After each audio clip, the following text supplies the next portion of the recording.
2% కంటే తక్కువలో మనం ఓడిపోయినాం. అంత మాత్రాన మనం ఓడిపోయినట్టు కాదు. ప్రజల తీర్పే మనం శిరసావహించి మనం వాళ్ళకు కాంగ్రెస్ వాళ్ళని పరిపాలించమన్నాం, స్వాగతిస్తున్నాం. కానీ వాళ్ళు పని చేస్తలేరు, వాళ్ళు పని దృష్టిలో లేరు, పని కయాల లేరు. ఎట్లా తిట్టాలి, కేసీఆర్ని ఎట్లా తిట్టాలి, కేటీఆర్ని ఎట్లా తిట్టాలి, మన నాయకులను ఎట్లా తిట్టాలి. కొందరు నాయకులు ఉన్నారు, మన తన ఓడిపోయిన నాయకులు, వాళ్ళు ఎంఆర్ఓలను పట్టుకోవాలి, ఆడిడ గులగొట్టాలి, పంచాదులు చెయ్యాలి, మాకు ప్రభుత్వం వచ్చింది, దౌర్జన్యం చెయ్యాలి, సిఐలను పట్టుకొని కేసులు పెట్టియాలని ఆలోచన చేస్తున్నారు. కానీ అది తప్పు. మీకు లాంగ్ రన్ నడవది. మేమున్నాం, ఇక్కడ గెలిచున్నాం. మేడ్చల్ జిల్లాలో 7 సీట్లు గెలిచినాం. ఎవరికి భయపడం. మా సైనికులు ఉన్నారు. మీ అన్ని కూడా పప్పులు ఉడకయిడ ఏదో 4 దినాలు ఏదో సంబరంకు మంది పెళ్లిలో ఏదో ముద్దాడినట్టు అదే ఆ శాస్త్రంగా వాళ్ళు పనిచేస్తున్నారు. అది పద్ధతి కాదు. మేము సరిగా బుద్ధి చెప్తాం మా నాయకులకు. మీ ఎంబడి నేనుంటా, మీ అందరికీ వాచ్మెన్ లెక్క పని చేస్తా. మీకింత దక్కదలగనియా, మీకు అన్ని రకాలు కూడా కాపాడుకునే బాధ్యత నా దగ్గర ఉంది. నా దగ్గర ఆ శక్తి ఉంది, ఆ దమ్మున్నది, ఆ తాకతున్నది. మీకందరికి కూడా ఇంకా కొన్ని పనులు చేసేది ఉంది. ఈ గవర్నమెంట్ ఇచ్చినా ఇయ్యకున్నా తర్వాత నేను చేసే శక్తి కూడా నాతో అన్నదే. తప్పకుండా అవన్నీ కూడా చేసే బాధ్యత నాదే. ఇలా 10 ఏళ్ల ముందు కాంగ్రెస్ ప్రభుత్వమే ఉంది. అప్పుడు ఏముండే మన తెలంగాణలో? ఒక కరెంట్ ఉండేనా, ఒక నీళ్లు ఉండేనా, తాగునీరు ఉండేనా, ఒక సాగునీరు ఉండేనా, ఇట్లా కరెంట్ ఉండేనా? 200 పింఛనుండే వాళ్ళ ప్రభుత్వంలో. ఇవాళ మన సీఎం కేసీఆర్ గారు 2000 పింఛన్ ఇచ్చిండు. ఒక అమ్మమ్మ, నాయనమ్మ, తాతమ్మ, పెద్దన్నకు, నాన్నలకు, తాతలకు అందరికి కూడా కళ్ళల్లో వాళ్ళకు ఆనందం అనిపించింది. నాకు పెద్ద కొడుకు సీఎం కేసీఆర్ ఉన్నాడు. ఒక బిడ్డ ఉడితే కళ్యాణ లక్ష్మి ఇచ్చిండు. ఎవరైనా కొత్త బిడ్డ పుట్టినా, కొడుకు పుట్టినా కేసీఆర్ కిట్ ఇచ్చిర్రు. కేసీఆర్ 13,000, 14,000, 12,000 ఇచ్చిండు. కానీ వీళ్ళన్నీ కేసీఆర్ కిట్ బంద్ చేసిండ్రు, 13,000 బంద్ చేసిండ్రు, ముస్లిం బంద్ బంద్ చేసిర్రు, బీసీ బంద్ బంద్ చేసిర్రు, దళిత బంద్ బంద్ చేసిర్రు. అన్ని మనం ఇచ్చిన బంధులన్నీ బంద్ చేసిర్రు. వాళ్ళంతా బంద్ చేసి వాళ్ళు పని చెయ్యరు. వాళ్ళు కాంగ్రెస్ వాళ్ళంతా మనం దేశంలో చూస్తున్నాం. 56 సంవత్సరాలు వాళ్ళు దేశాన్ని పరిపాలించారు. కానీ ఎప్పుడు ఉద్ధరించలే. గరీబు హఠావో అన్నారు, పెద్ద పెద్ద లీడర్లు వచ్చిర్రు. కానీ గరీబులను ఎప్పుడు కూడా పట్టించుకోలే. యాడున్న గరీబు ఆడనే ఉన్నారు. ఇలా 28 రాష్ట్రాలు మన దేశంలో ఉన్నాయి. 28 రాష్ట్రాలలో నంబర్ 1 రాష్ట్రంగా మన కేసీఆర్, కేటీఆర్ తీర్చిదిద్దిండు మన తెలంగాణలో. ఒక్కొక్క ఊరికి పోతే ప్రతి ఊర్లే 12,769 గ్రామాలు ఉంటే ప్రతి గ్రామాలలో మన డంపింగ్ యార్డ్ కానీ, గ్రేవీ యార్డ్ కానీ, ఒక ట్రాక్టర్ కానీ, ట్రాలీ కానీ, ఇవన్నీ కూడా ఒక క్రీడా మైదానం కానీ, ఒక నర్సరీ కానీ, ఇవన్నీ కూడా తాగునీరు కానీ, సాగునీరు కానీ చేసిన ఘనత మన సీఎం కేసీఆర్ గారు. ఒక అద్భుతం. ఇలా హైవేల మీదవో, రింగ్ రోడ్ల మీదవో ఒక చెట్టును చూసినా కేసీఆర్ కనిపిస్తాడు. ఒక రోడ్డును, ఫ్లైఓవర్ను చూసినా కేసీఆర్ కనిపిస్తాడు. 24 గంటల కరెంటు చూసినా కేసీఆర్ కనిపిస్తాడు. రోడ్ల పడితే ధాన్యం కనిపించినా, పచ్చటి పంటలు కనిపించినా కేసీఆర్ కనిపిస్తాడు. వీళ్ళు ఎలా కనిపిస్తారా? కాంగ్రెస్ వాళ్ళు మోసం చేసే దాంట్లో కనిపిస్తారు, దగా చేసే దాంట్లో కనిపిస్తారు, మాయ మాటలు చెప్పే దాంట్లో కనిపిస్తారు. అంత ద్రోహం చేస్తారు కాంగ్రెస్. వాళ్ళని నమ్మిరు కొందరు. నమ్మి ఎప్పుడు కేసీఆర్ గారు ఓడిపోతాడని ఓటేయలే. వాళ్ళు బుల్చుక్లా వాళ్ళు గెలిచిరయా, అచానక్లా గెలిచిరు. అంతేగాని వాళ్ళు రియల్గా ప్రజల ఓట్లతోటి వాళ్ళు గెలుపు కాదు వాళ్ళది. గెలిచిర్రు కానీ ప్రజలు కూడా ఇబ్బంది పడ్డారు, చాలా బాధపడుతున్నారు.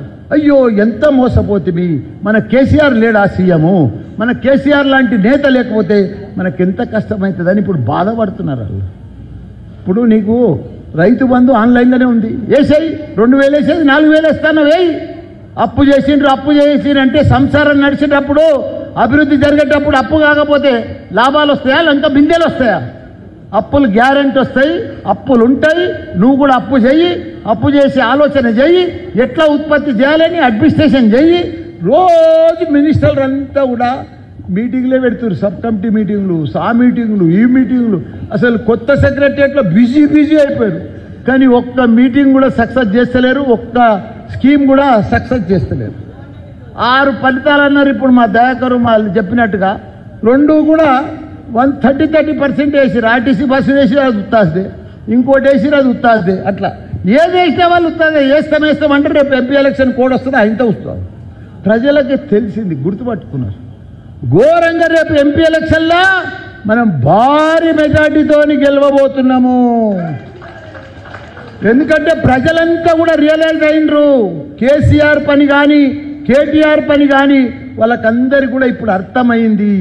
ఎందుకంటే కేటీఆర్ చేసిన మామూలు పని కాదు. హైటెక్ సిటీ అమెరికా తర్వాత మన హైదరాబాద్ అభివృద్ధి చేసిండు.